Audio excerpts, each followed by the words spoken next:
সরকার পতনের পেছনে বড় ভূমিকা রয়েছে প্রবাসীদেরও। দেশ অচল করে দিতে তারা এক প্রকার বন্ধ করে দিয়েছিল বৈধ পথে দেশে টাকা পাঠানো।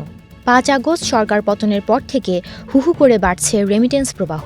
এই ধারা চলমান রয়েছে চলতি সেপ্টেম্বর মাসেও।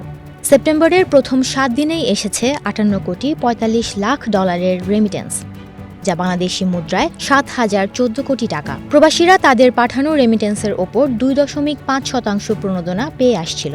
এখন থেকে প্রবাসে থাকা অবস্থায় মৃত্যুবরণকারী বা দুর্ঘটনায় শারীরিকভাবে ক্ষতিগ্রস্ত বাংলাদেশিদের ক্ষতিপূরণ সহ আগত রেমিটেন্সের বিপরীতেও একই হারে প্রণোদনা দেয়া হবে। বৃহস্পতিবার বাংলাদেশ ব্যাংকের বৈদেশিক মুদ্রা ও নীতি বিভাগ থেকে এ সংক্রান্ত একটি প্রজ্ঞাপন জারি করা হয়েছে। কেন্দ্রীয় ব্যাংকের নির্দেশনায় বলা হয়েছে, বিদেশে কর্মরত অবস্থায় মৃত্যুবরণকারী বা দুর্ঘটনায় শারীরিকভাবে ক্ষতিগ্রস্ত প্রবাসী বাংলাদেশিদের নিয়োগ প্রদানকারী প্রতিষ্ঠান বা বীমা কোম্পানি থেকে প্রাপ্ত ক্ষতিপূরণ সহ বৈধ উপায়ে পাঠানো অর্থের বিপরীতে ২.৫% রেমিটেন্স প্রণোদনা প্রদানের সিদ্ধান্ত গ্রহণ করা হয়েছে। তবে সেই অর্থের আয়ের উৎস সম্পর্কে প্রমাণের ভিত্তিতে নিশ্চিত হতে হবে। বাংলাদেশ ব্যাংক এও জানিয়েছে, নতুন এই সিদ্ধান্ত নির্দেশনা জারির পর থেকেই কার্যকর হবে। তবে নতুন এই সিদ্ধান্তের আগে প্রবাসে মারা যাওয়া বা দুর্ঘটনায় ক্ষতিগ্রস্ত প্রবাসী বাংলাদেশিরা ক্ষতিপূরণ বাবদ যে অর্থ পেয়েছেন, তারা প্রণোদনার এই সুবিধা পাবেন না।